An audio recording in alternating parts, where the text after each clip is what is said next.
adolescencia, juventud, ¿vale? Pero ¿alguien me puede decir qué es la prioridad máxima o la prioridad de un niño? Amamantar. Eso es un bebé, sí, bueno, él dice jugar. Ya está. La prioridad básica de un niño es jugar. Y tú le puedes poner cualquier cosa que él lo va a ignorar y lo que va a querer hacer es jugar, porque es su prioridad. ¿Sí o no? El niño lo primero que hace, o sea, estoy hablando ya de un niño 5 años, 4 o 5 años, lo primero que quieren hacer es jugar. Van al cole, cuando llegan a casa, ¿qué es lo que quieren hacer? Jugar. Y sobre todo si le dan un juguete nuevo, ya está. Quiere pasar el día jugando, buscando amigos o estar con sus amigos, ¿vale? Esa es la prioridad de un niño. A él le da igual todo lo demás. ¿Que tienes que comer? Vale, medio come y venga, voy a jugar. O por lo menos yo era así. Vale, medio comía y tal, y venga a jugar. Ver la tele, las caricaturas, esto, lo otro. Vale, pero a medida que va creciendo, el niño también va cambiando su mentalidad y su forma de pensar. ¿Vale? Luego de yo quité el bebé porque, bueno, los bebés, eso es punto y aparte, ¿no? Niño. Luego del niño, ¿qué etapa viene? La adolescencia, ¿no? Y ahí, por lógica, las prioridades de un adolescente cambian. ¿Vale? ¿Cuáles son las prioridades de un adolescente? Los amigos. Los amigos. ¿Qué más? Estar bien, ¿vale? Sí, yo lo puse en verse guapo. O por lo menos, claro, yo me puse como ejemplo, ¿no? Por lo menos que eran mis prioridades, aunque no hay mucho que mejorar por acá, pero sí, en plan la ropa, ¿sabes? En plan, y el gimnasio, ponerte bien. Esa es la prioridad de un adolescente, verse bien, caer bien a la sociedad, ¿no? Yo creo que hasta ahí estamos todo bien. Y también, vale, siguen jugando, algunos adolescentes como que tienen una niñez prolongada, ¿vale? Que aunque están ahí, que se está cambiando la voz, que les empiezan a salir los gallos y todo eso, siguen jugando, o por lo menos yo también fui así. A mí me pasó hasta los 15, 16, imagínate, yo seguía jugando y una de mis prioridades también era salir a jugar y seguir con mis amigos y eso. Mi padre me daba... ¿Por qué no ponemos otras prioridades? ¿Por qué? Porque los padres suplían las necesidades primarias de una persona, ¿no? De un niño. Los padres son los responsables, por lo tanto, el niño le da igual si tienen o no tienen para comer. Él sabe que va a ir a su mesa y va a estar la comida. Eso está claro. Por lo tanto, a él, él no se va a estar calentando la cabeza y decir, ostras, no sé si mi papá ha conseguido la comida. Él sabe que va a llegar a la mesa y va a tener su comida.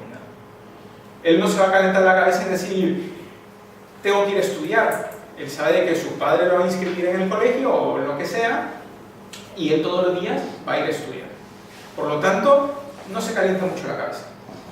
A él es, dame dinero para comprarme ropa, y estoy hablando del adolescente, dame dinero que tengo que ir a comprar esto, estas zapas, esta camiseta, esto es lo que se está llevando hoy en día, por lo tanto, él lo quiere y se convierte en una prioridad. Y hay veces que se convierte incluso hasta en obsesión, ¿no? Ahora, hoy en día, con los móviles, bueno, yo no llegué hasta ese punto, ¿vale? Pero sí era dame para esto, dame para lo otro, para salir, para aquí, para allá, ¿vale?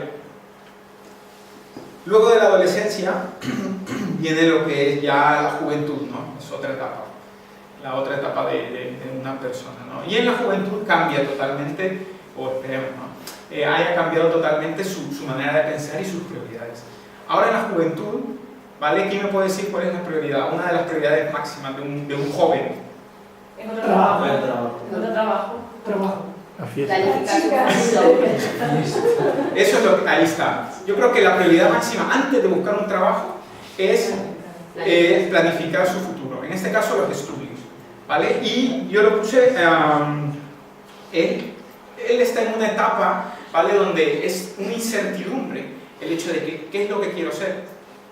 O por lo menos a mí me pasó, yo estaba rompiéndome la cabeza en plan, yo quiero esto, pero es que no sé si me va a salir bien. Entonces es una etapa complicada el hecho de elegir realmente lo que uno quiere. En ese momento, y yo es lo que estaba hablando ayer con los jóvenes, hay momentos y etapas en la vida en la cual, por mucho que tú seas cristiano, hay veces donde las decisiones que tomas no pones a Dios en primer lugar. Y es donde vienen nuestras luchas, ¿no? Pero bueno, como cualquier adolescente, como cualquier joven, ¿vale? su prioridad máxima es planificar su futuro, qué es lo que quiere, ¿no? Luego viene el tema de buscar trabajo, porque ya más o menos has planificado y bueno, todo depende, ¿no? Estamos hablando de cada caso de que, digamos, se convierte antes en una prioridad encontrar un trabajo que estudiar, ¿vale? Eso es muy diverso, ¿no? Cada joven y tal, pero estoy poniendo ejemplos, llamémoslo así, básicos, ¿no? Necesidades básicas. Una vez que ya el joven tiene decidido eso y pudo estudiar o trabajar, ¿vale? Ya entra en otra etapa, que es la etapa de adulto, ¿no? No estoy hablando de que un joven, o sea, la juventud puede ser hasta los 40 años, ¿sabes? O más, ¿vale? Y eso no quiere decir de que no seas una persona adulta. Hoy en día la sociedad los define como jóvenes adultos, ¿vale? Pero en sí estamos hablando de una vida adulta. ¿Cuál es la diferencia de una vida adulta a una vida de juventud? ¿Vale? Estamos hablando de las responsabilidades que conlleva un adulto a un joven. Son totalmente diferentes. Por eso de que, bueno, sí, la sociedad también los puede calificar a estas personas como jóvenes adultos. ¿Por qué? Porque están viviendo todavía con aquella juventud, pero a la vez tienen responsabilidades de personas adultas, ¿vale? Hasta ahí creo que está claro, ¿no? Y en un adulto, ¿vale? Ya sus prioridades cambian por completo. Y yo creo que vamos a poner un ejemplo de un adulto que ya tiene familia, que ya tiene hijos, ¿vale? Entonces, ¿su prioridad máxima cuál es? Seguridad, el proveer. Una seguridad económica. Exacto, el proveer. Un adulto, ¿vale? Es suplir las necesidades básicas de su familia. Creo que esa es su prioridad máxima, el poder ser una persona que supla esas necesidades, que pueda tener un hijo y que sepa que a ese hijo no le va a faltar comida, no le va a faltar vestido. Entonces se convierte en una persona, ¿vale? Que su prioridad es esa, buscar trabajo o lo que sea para suplir las necesidades de su esposa, de su hijo, lo que sea, ¿vale? Cambia totalmente las prioridades, ¿vale? Ahora, traslademos esto, que esto es, llamémoslo así, ley de vida, ¿vale? Una ley de vida que todo el mundo pasa, ¿vale? Todo el mundo nace, crece y pasa por todas estas etapas. Ahora pasemos un poco al ámbito cristiano, por eso dije la vida cristiana, ¿no? Y las prioridades que debe tener un cristiano. Cuando nosotros conocemos a Cristo y somos sus hijos, ¿cuál debería de ser nuestra prioridad básica? Dios. Tendría que ser así, ¿no? Dios, tenemos una especie de pirámide, ¿vale? Que sería, por encima está Dios. Después, ¿qué es lo que viene por abajo? Mi casa, la familia, ¿no? Y luego de mi casa, tendría que ser por lo menos, ¿vale? Algo básico sería por lo menos las cosas de Dios, la iglesia, ¿no? Entonces, creo que hasta aquí todos estamos claros y todos, llamémoslo así, podemos estar en un punto de acuerdo, ¿no? El hecho de que todo cristiano debe tener por encima de todas las cosas a Dios como prioridad, ¿vale? Y vemos algo, por eso de que vimos en Mateo 6, ¿vale? Justamente Mateo 6:33, que dice: buscad primeramente el reino de Dios y su justicia. Bueno, en esta versión dice: buscad el reino de Dios por encima de todo lo demás, ¿vale? Por encima de todo lo demás. Ahora, tú me puedes llegar a decir, Miguel, vale, pero es que esto es un poco irresponsable si uno es padre.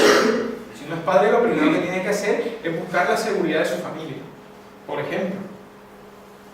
Y ya lo demás, ya veremos si me queda tiempo y todo lo demás.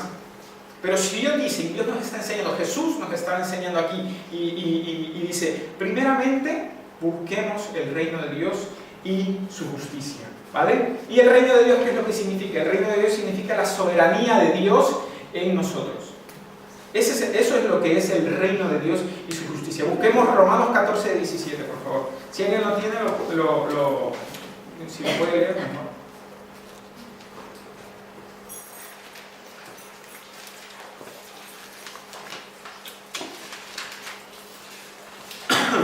¿17?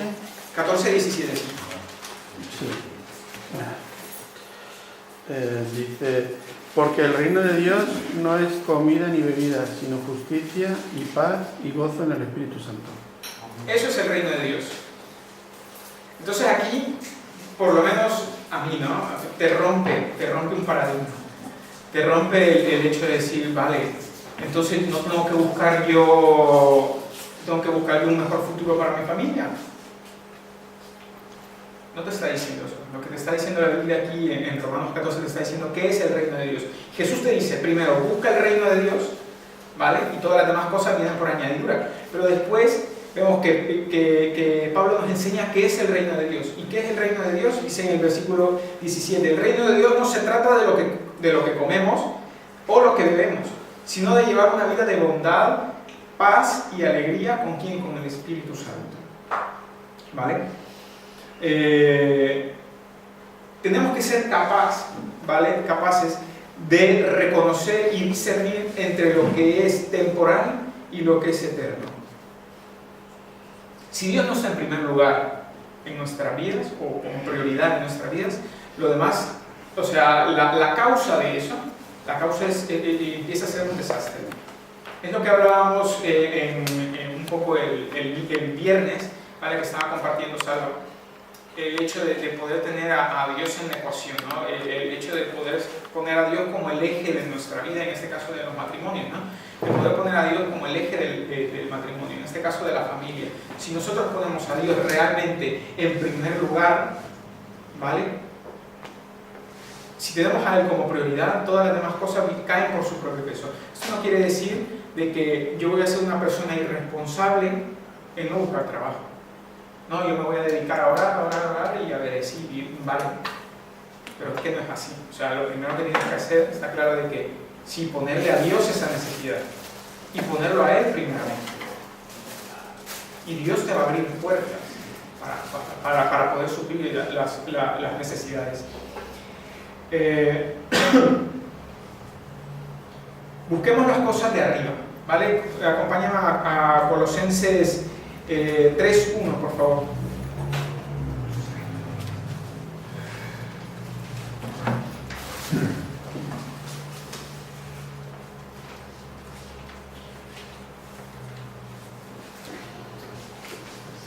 Ya que han sido resucitados a una vida nueva con Cristo, pongan la mira en las verdades del cielo, donde Cristo está sentado en el lugar de honor a la derecha de Dios. Hay que buscar primeramente las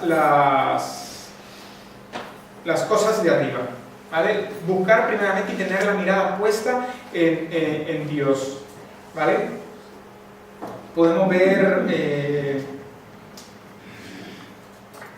que hay gente que dice que sí a Jesús, pero realmente no lo sigue, ¿vale? Y también nos enseñan lo difícil que es hacer esto.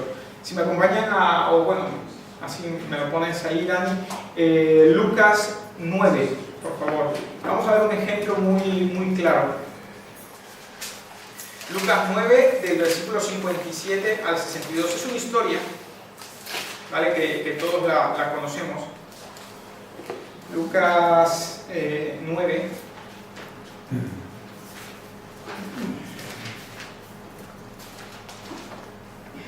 Del 57 al 62. Y es un ejemplo de tres personas, ¿vale? Que dicen que querían seguir a Jesús. Voy a leerlo, ¿vale? Dice, mientras caminaban, alguien le dijo a Jesús, te seguiré a cualquier lugar que vayas. Jesús le respondió, los zorros tienen cuevas donde vivir y los pájaros tienen nidos, pero el Hijo del Hombre no tiene ni siquiera un lugar donde recostar cabeza. Dijo a otro, ven, sígueme. El hombre aceptó y le dijo, Señor, deja que primero regrese a casa y entierre a mi padre. Jesús le dijo, deja que los muertos espirituales entierren a sus propios muertos. Tú debes ir y predicar acerca del reino de Dios. Otro dijo, sí, Señor, te seguiré, pero primero deja que me despida de mi familia. Jesús le dijo, el que pone la mano en el arado y luego mira atrás, no es apto para el reino de Dios. Vemos tres ejemplos de tres personas diferentes con prioridades distintas, ¿vale? De que decían que sí querían seguir a Jesús. Vamos a ver el primer caso. Le dice en el versículo 57 a alguien, ¿vale? Te seguiré a cualquier lugar donde vayas, a donde quiera que vayas, ¿vale? Y Jesús le dice el precio de seguirlo. Porque ahí Jesús le responde, esto que le responde que le dice, Las zorras tienen sus guardias, las aves de los cielos nidos, mas el Hijo del Hombre no tiene dónde recostar cabeza. Quiere decir el precio que esta persona iba a pagar por seguir a Jesús. En este caso, Jesús está diciendo, mira, yo ni siquiera tengo dónde recostar cabeza, no tengo nada. ¿Vale? En otras veces Jesús, él dice, ¿no?, que él suplía las necesidades de sus discípulos. O sea, yo sé que los discípulos nunca pasaron necesidad cuando estaban con Jesús, pero Jesús le estaba diciendo a este tipo, esto es lo que hay, seguramente para ver dónde está la prioridad o dónde tenía en su corazón. Vamos a ver el segundo caso. Le dijo otro, ven y sígueme. Este sí que aceptó, ¿vale? Pero le dice, Señor, déjame que primero vaya y entierre a mi padre. Seguramente había muerto su padre recientemente y tenía que ir. Pero mira lo que le dijo Jesús, por lo menos en mi versión dice, deja que los muertos espirituales entierren a sus propios muertos. Tú debes, ¿qué le dice Jesús? Tú debes ir y predicar acerca del reino de Dios. Es un precio muy alto el seguir a Jesús. Es un precio muy alto. Y vemos al último, ¿vale? Sí, Señor, yo te seguiré, pero primero deja que me despida de mi familia. Y Jesús le dijo, el que pone la mano en el arado y luego mira atrás, no es apto para el reino de Dios. Para mi casa. Para mi casa, en otras versiones. Para el reino de Dios. Es duro y es complicado. Hay decisiones que hay que tomar, ¿vale? Yo conozco personas de que han dejado atrás su familia. Por ejemplo, yo dejé atrás a mi familia por el llamado que Dios me dio. Y no te digo que fue fácil, incluso por la edad que uno tenía. A la edad que yo me vine, está claro que lo primero lo que quieres es salir de casa. ¿Vale? Yo me vine con 20, 21 y lo primero que quiere hacer un joven de esa edad es volar de casa, es decir, vale, ahí te quedas y yo empiezo a hacer mi vida. Pero quieras o no, uno también piensa sobre todas las cosas. Sabía de que ibas a estar solo, que no ibas a tener, bueno, el apoyo sí, pero es complicada la distancia, ¿no? Y uno valora todas esas cosas y dice, ¿vale la pena o no vale la pena?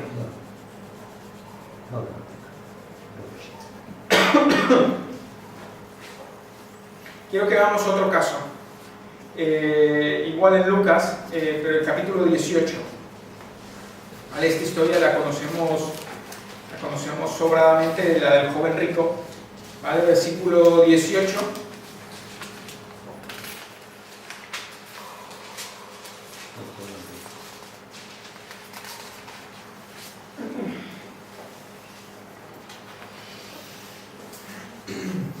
Le dice, cierta vez un líder religioso, esta es otra oración, le hizo a Jesús la siguiente pregunta: Maestro bueno, ¿qué debería hacer para heredar la vida eterna? ¿Por qué me llamas bueno?, le pregunta Jesús. Solo Dios es verdaderamente bueno, pero para contestar tu pregunta, tú conoces los mandamientos.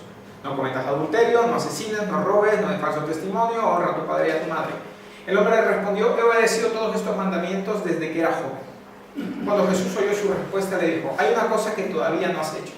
Vende todas tus posesiones y entrega el dinero a los pobres y tendrás tesoro en el cielo. Después ven y sígueme. Cuando el hombre oyó esto, se puso triste porque era muy rico. Jesús lo vio y dijo: qué difícil es para los ricos entrar en el reino de Dios.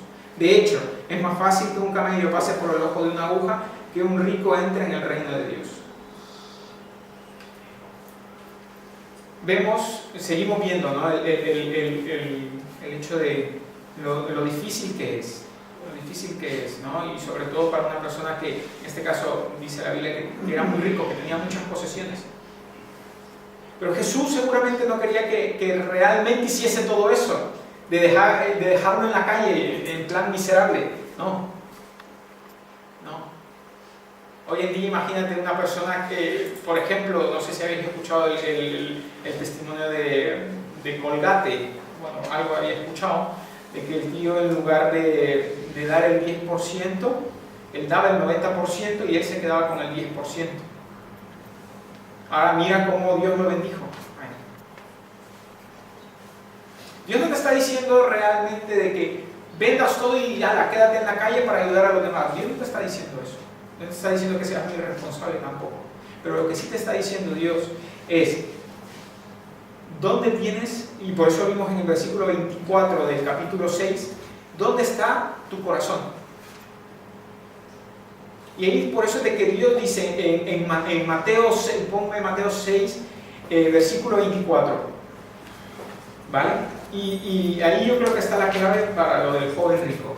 Y te dice en Mateo 6, 24,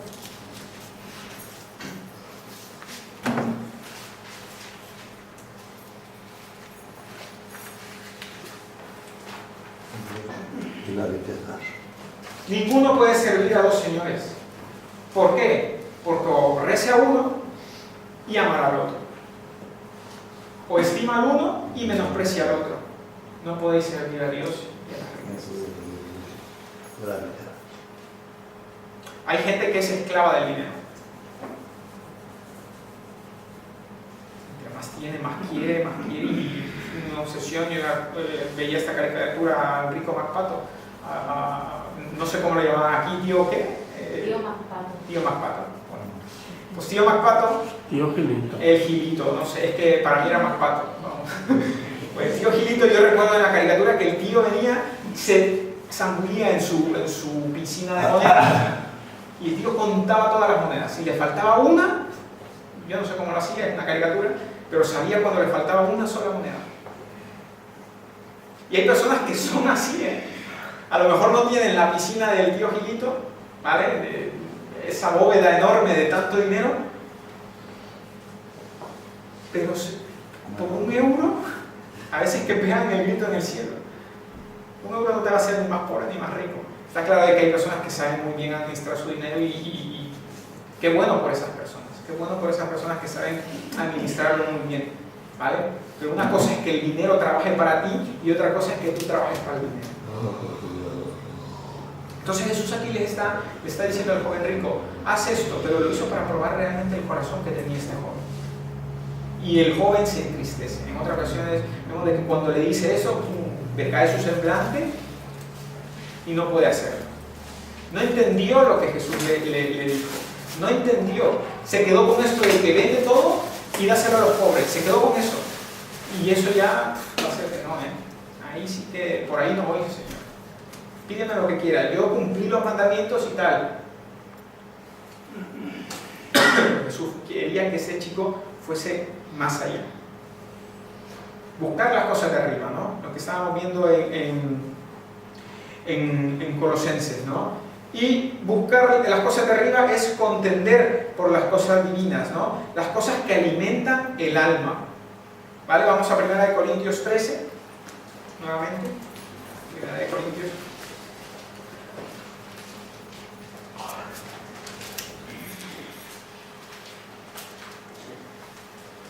Del 3 al 5, dice,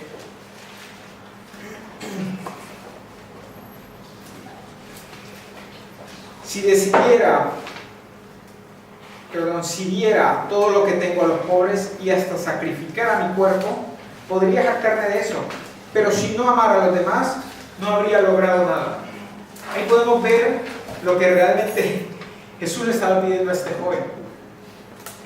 Porque aquí dice, yo lo puedo hacer, y este joven lo podría haber hecho, el haber vendido todas las cosas, pero seguramente no tendría amor a los demás, para los demás, hacia las personas que él hubiese dado el dinero a los pobres. Si no los amaba, mira lo que dice aquí, si no amara a los demás, no habría logrado nada. Aquí dice, si entregase mi cuerpo, incluso entregase mi cuerpo para ser quemado, no tengo amor, de nada me sirve. De nada te sirve estar dando dinero, pero si no tienes amor hacia las personas que tú lo das, mira, de nada te sirve. Vemos el versículo 4, el amor es paciente y bondadoso, el amor no es celoso, ni fanfarrón, ni orgulloso, ni ofensivo. No exige que las cosas se hagan a su manera, no se irrita ni lleva un registro de las ofensas recibidas. ¿Vale? Hasta ahí, hasta el versículo 5. ¿Vale? Y eso es buscar las cosas de arriba, buscar las cosas de Dios. Y si buscamos las cosas de Dios, Dios nos da amor. ¿Para qué? Para que podamos hacer estas cosas, ¿no? No hace nada indebido, no busca lo suyo, ni se irrita y no guarda rencor. Y creo que el mejor ejemplo que podemos ver de una persona que pone en prioridad esto y busca las cosas de arriba lo podemos ver en Marta y María. ¿Vale? Todos conocemos la historia de Marta y María. Para el que quiera buscarla, está en Lucas 10, del 38 al 42, no lo vamos a leer. Pero vemos las dos caras. Una afanada, viendo para que todo saliese bien, y la otra no es que estuviese despreocupada, no es que ella fuese un irresponsable, no. Ella vio cuál era su prioridad, sabía de que Jesús estaba ahí, y por lo tanto iba y estaba ahí con Jesús. Y le dio igual lo demás. Podía ver a su hermana ahí corriendo para arriba o para abajo, que estaba haciendo esto o lo otro. Yo voy a estar aquí a los pies de Jesús, escuchando a Jesús. Y así es como debemos de ser nosotros. Poner esa prioridad como María. Y estar a los pies de Jesús, escuchando a Jesús. Y como último punto, tenemos que buscar la paz y seguir la paz como prioridad. La vida en el Espíritu fomenta paz. Podemos verlo en Romanos 8:6. Busquemos Romanos 8:6.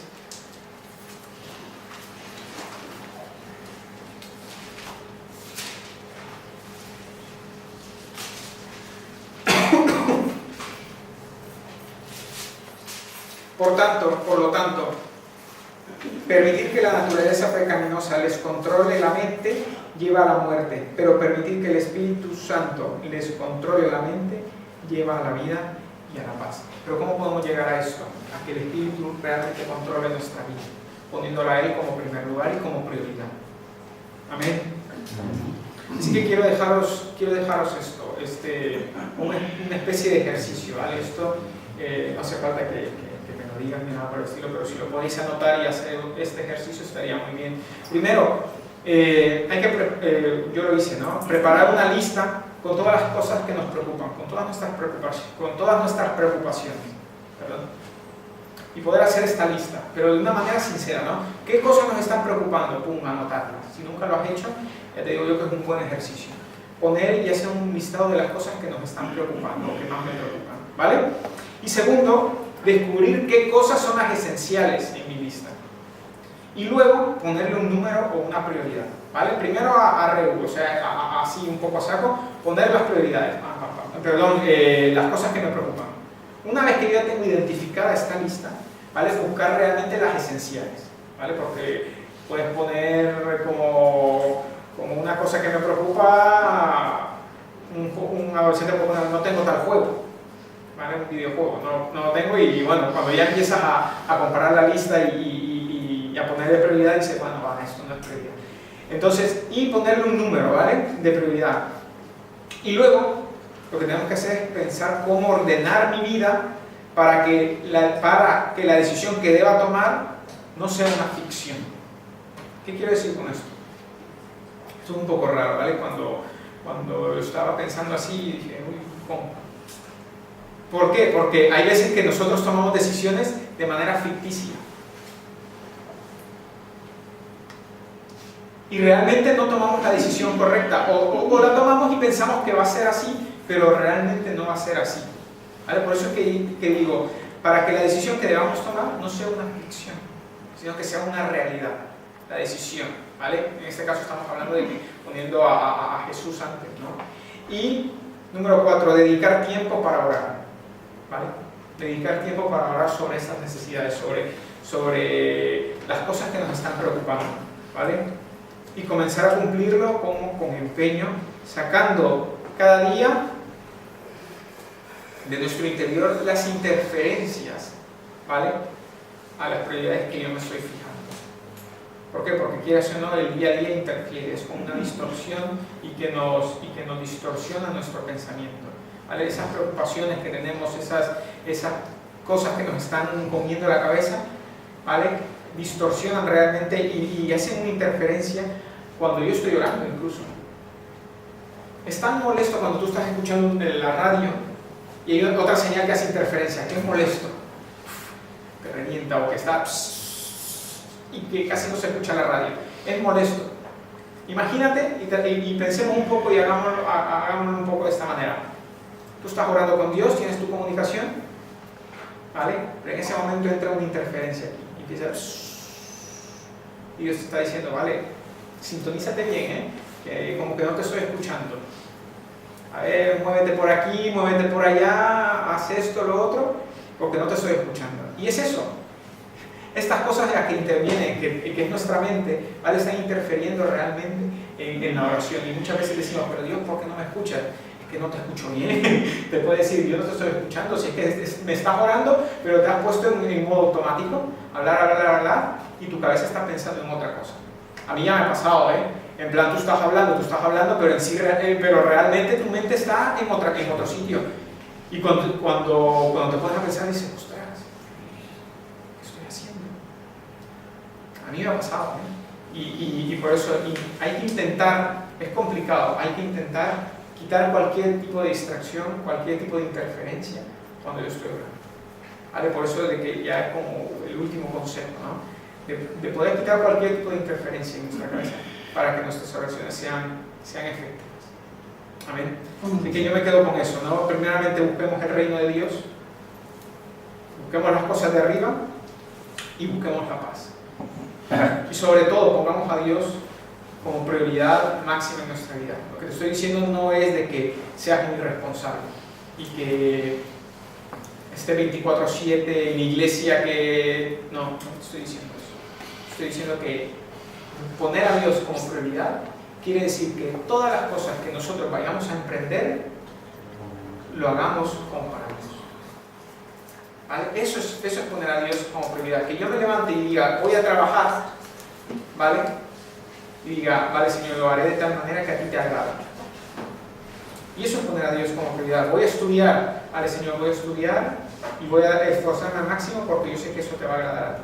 Y tener siempre a Dios presente como primer lugar. Y no quiere decir de que ha pasado, ¿no? No voy a la iglesia porque tengo que hacer tal cosa. Y eso es prioridad.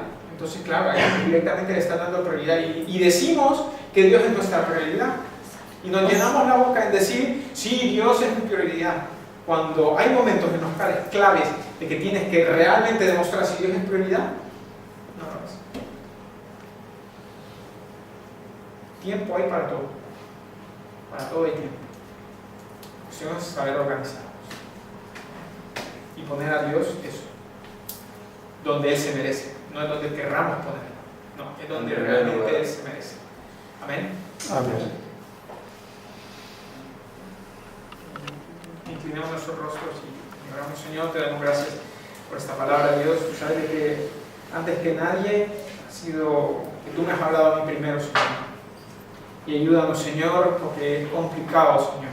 Muchas veces el hecho de buscarte a ti primero y antes, y sobre todo, Dios, quitar cualquier tipo de interferencias para poder buscarte, Señor. Te pedimos que esta palabra, Dios, la podamos discernir, Señor, y poder hacer rema, Dios, en nuestra vida, Señor, poniéndote a ti en primer lugar. Y perdónanos si muchas veces lo hacemos de manera inconsciente, Señor. Ponerte a ti en un segundo plano, Dios, donde tú te mereces. Ese es realmente el primer plano y lo primero en nuestra vida. En el nombre de Jesús. Amén.